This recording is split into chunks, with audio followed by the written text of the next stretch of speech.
aujourd'hui, ceux que nous accusons, ce sont les faussaires. Vous savez que les faussaires sont très intelligents et chaque personne a son prix. Donc vous pouvez avoir des collaborateurs bien, mais qui peuvent changer après. Le problème, aujourd'hui, les frères parents quitter l'homme. Les voleurs savent que quand on vole un terrain, vous allez partir à la justice en première instance, ça va toujours être rejeté et après aller au Conseil d'État. Et cela met 5 ans. Pendant les 5 ans, certaines personnes peuvent mourir en route. Donc voici le système des voleurs. Ils savent que ça va mettre 5 ans. Pourquoi vous ne demandez pas à l'État que vous-même vous êtes de vous donner le pouvoir d'annuler ce que vous pouvez annuler pour régler les problèmes immédiats? C'est ce qui est le plus important. Parce qu'aujourd'hui, que l'ADU soit créé, mais il y aura toujours des problèmes. Donc, il faut qu'on vous donne le pouvoir à vous-même de pouvoir annuler certains ACD où vous avez vu que vous avez constaté la fausseté après. Parce que les fausseurs trompent toujours la vigilance des agents de l'État.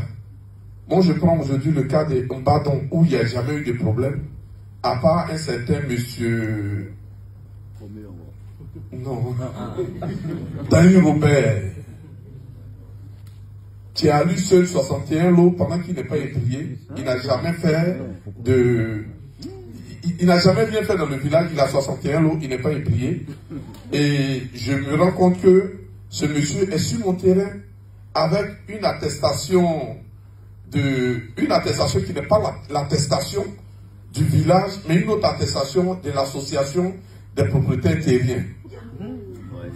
Et encore, mon terrain est partagé. C'est un petit terrain de 600 mètres carrés en Badon qui a 2 noms. C'est-à-dire, je me suis rendu compte que le deuxième nom est un gars du ministère qui s'appelle M. Kouebo Sensi. Il est juriste, il est au 2e étage. Mais je suis allé lui demander, mais comment ça se fait que vous ayez un ACD sur mon terrain? Il me dit qu'on lui a donné. Je lui ai demandé s'il sortait monsieur. Parce qu'à Abidjan, ici, on ne donne pas terrain en Badon. C'est une zone qui est chère. Donc vous avez quelques agents comme ça qui marchent avec des fausseurs. C'est ce que j'avais à dire. Voilà, merci. Il a été dit ici, et il a été question de pédagogie. Nous l'entendons bien, mais le problème des Ivoiriens aujourd'hui est que cette pédagogie tant prônée ne s'applique pas sur le terrain. Le souci aujourd'hui que certains mettent en avant de venir à ma question, est que ce qui est dit dans les textes n'est pas appliqué sur le terrain. Nous avons plusieurs cas. Ça peut être certaines failles qui arrivent dans le système. Ça peut arriver comme le DICAB l'a dit. Tout le monde est humain, il y a des failles qui arrivent. Mais avoir plus de 30 failles concernant la même personne, c'est-à-dire le cas commun, puisqu'il y a plus de 30 plaignants, nous nous posons des questions. Quelle est cette faille qui perdure avec la même personne? Tout à l'heure, le cas qui a été évoqué, c'est celui d'Akoupé Zedji. Le DICAB a dit que l'affaire était en justice et qu'il ne pouvait pas en parler. Au nom de la nation, je souhaite qu'on évite de botter en touche. Nous avons la grosse du ministère de la Justice et du tribunal qui montre que l'affaire a été jugée. Donc nous invitons le directeur de cabinet à en parler. Pourquoi en parler? Parce qu'aujourd'hui, ce terrain-là a été cédé, nous le savons depuis 2014, c'est pas 2017, le 8 août 2014, au fonds de prévoyance militaire, plus de 500 hectares. Et aujourd'hui, il y a certaines personnes qui ont eu à acquérir des terrains dans cet espace-là. La question que nous nous posons, c'est que comment une société ou une institution d'État a-t-il pu avoir un ACD et d'autres personnes ont pu construire sur ce même espace. Où ont-ils eu les permis de construire? Pourquoi le ministère n'intervient pas jusqu'à présent? Comment ces personnes ont-ils pu avoir également un ACP? Autant de questions que nous nous posons, sachant que il a été dit ici que le dernier document valable en ce qui concerne tout ce qui est construction, c'est l'ACD. Donc nous nous posons encore les questions parce qu'un conflit est en ce moment imminent au niveau de Akupé-Zedji. Nous demandons le secours du président de la République. Alors nous avons fait un courrier adressé à la présidence qui est resté silencieux jusqu'aujourd'hui. Je viens de vous montrer ici 3 vidéos. Et ces vidéos montrent totalement la progression de Daouda, Sa Majesté Koulibaly. Vous avez vu comment il a progressé. Et vous pouvez comprendre aujourd'hui pourquoi il a changé. Donc soyez indulgents. Moi, ça me fait toujours rigoler. Parce que vous voyez très bien comment le gars était virulent. Comment le gars s'attaquait directement au régime en place. Comment il était déterminé. Parce que c'est lui qui disait le mieux ce qu'était vraiment ce régime. Il avait compris depuis fort longtemps et il dénonçait. Jusqu'au jour où ils l'ont intimidé avec la police, ils l'ont humilié, ils l'ont manqué le respect, ils l'ont battu.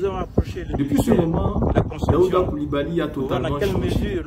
Il n'arrive plus du tout à garder la même poignacité pour continuer à dénoncer. Mieux, il a trouvé du travail sur une télévision où le directeur général est tous les jours avec la femme du président de la République. Vous pouvez comprendre tout de suite ce qui ne va pas. Il n'attendait donc pas que le même qui est embauché par des amis, des copains, des enfants du couple présidentiel continue encore à défendre les intérêts du peuple. Non. Égoïste qu'il est, il va tout de suite penser à lui et commencer simplement à défendre ses propres intérêts. Ceux-là qui pourront lui permettre de changer de vie un minimum. Et vous voyez très bien que quelque chose a changé dans sa vie. Ce n'est plus le même qui était au chômage. Ce n'est plus le même qui cherchait du boulot. Aujourd'hui, il a un boulot. Et quand il parle, il est suivi par beaucoup de personnes. Il passe à la télévision. Il a donc eu une opportunité. Il ne demandait pas à celui-ci de recommencer à être opposant. Non, Daouda Koulibaly a trahi son combat. Il a trahi sa vision. Il n'a jamais été libre. C'était juste un ventre. Et ce ventre enfant a été nourri. Et ça a été nourri par quelqu'un. Et cette personne-là lui a imposé les conditions de l'accepter. Donc ne soyez pas surpris aujourd'hui qu'ils soient en train d'attaquer le président qu'ils soient en train d'attaquer le président Tidjandja, qu'ils soient en train d'attaquer le président Sorogio. Ne soyez absolument pas étonnés qu'ils soient toujours en train de défendre M. Alassane Ouattara et son régime. Qu'ils aient toujours des mots à dire pour justifier leur comportement. On veut sa finance. Pour permettre à sa finance de continuer à avancer, il oublie de faire ça. C'est un peu comme M. Martin. La vidéo que nous-mêmes avons vue et que nous vous présentons, que nous vous avons présentée ici, est remplie de honte. Personne n'est épargné en Côte d'Ivoire, même les artistes.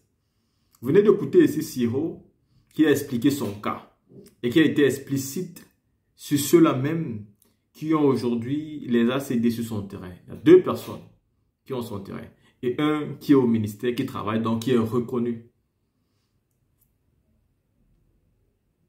Je sais que Siro sait très bien que rien de là n'est fait par hasard.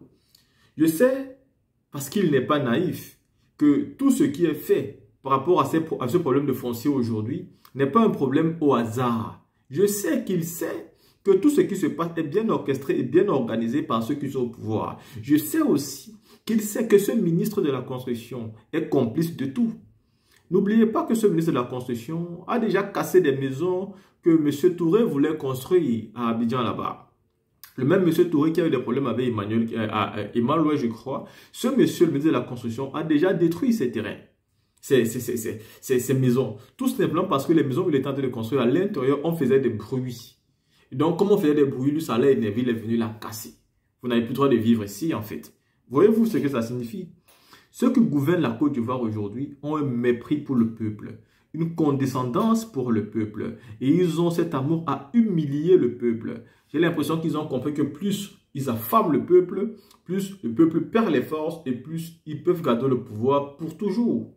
Donc, oui, Siro vient se plaindre en dénonçant pour démontrer qu'il n'y a pas simplement des personnes lambda qui sont impactées, mais il y a aussi des personnes publiques, des stars à son niveau, qui sont aussi impactés par la situation. Et lui, il en fait partie. Ces 600 mètres carrés sont aujourd'hui dépossédés. Les gens l'ont pris et ils ont mis leur nom dessus. Aujourd'hui, il a des problèmes mais qui ne finissent absolument pas. Et souvent, la procédure doit durer, comme il a dit, 5 ans. Il y a la mort qui peut venir, mais il y a aussi celui qui se sent intouchable, qui peut même venir construire dessus pendant qu'il y a le problème en suspens. Comprenez? C'est ce qui se passe aujourd'hui en Côte d'Ivoire. Et il faut que ces artistes, qui ne sont pas des enfants, qui sont conscients que tout ce qui se passe n'est pas au hasard, dénoncent sérieusement et de manière plus virulente. Parce que eux, ils sont la voix des sans-voix. Eux, ils peuvent faire changer des choses de manière drastique dans un pays. On a vu en 2010, les Chinkedja Fakoli, les Alpha Blondie et tous les artistes et consorts, on ne va pas les citer tous ici, même les Espoirs 2000, tous chantaient en l'an 2000, tout le monde chantait en 2002, tout le monde, la musique était là. Même en 1990, 1993, 1995, tout le monde chantait, que ce soit à l'époque de Bédier, de Robert Guillet, de Barbeau, tout le monde chantait. Et on n'a même pas parlé de l'époque, même aussi du président Félix Houphouët-Boigny. Mais depuis, plus rien. Tout le monde a disparu. Et quand il y a de vrais problèmes, on vient caresser dans le sens du poil ceux qui sont au pouvoir. Tout ça pourquoi? Vous n'allez pas faire du mal simplement au peuple, mais vous aussi, des grosses têtes du showbiz, des grosses têtes du mouvement chaud d'Abidjan, des stars, vous aussi vous allez subir. Et à chaque fois que vous allez subir, sans ce moment vous allez venir parler. Le président Laurent Gbagbo l'a déjà dit une fois, quand on casse la maison d'un président là-bas, un autre président africain se dit ça ne me regarde pas. Et ainsi de suite, on cassera jusqu'à ce qu'on viendra chez lui et il sera seul. Il n'a pas défendu les autres. Donc ceux-là ne seront même plus pour pouvoir défendre aussi son pouvoir à son tour. Il devra donc se défendre tout seul. Le mieux, c'est de faire comme les stades de l'AES aujourd'hui. Se mettre ensemble, se défendre pour ne pas permettre à une personne de nous attaquer. Ce n'est que comme ça qu'on pourra s'en sortir. La team se dit, dites-moi ce que vous pensez et on se voit pour une autre vidéo.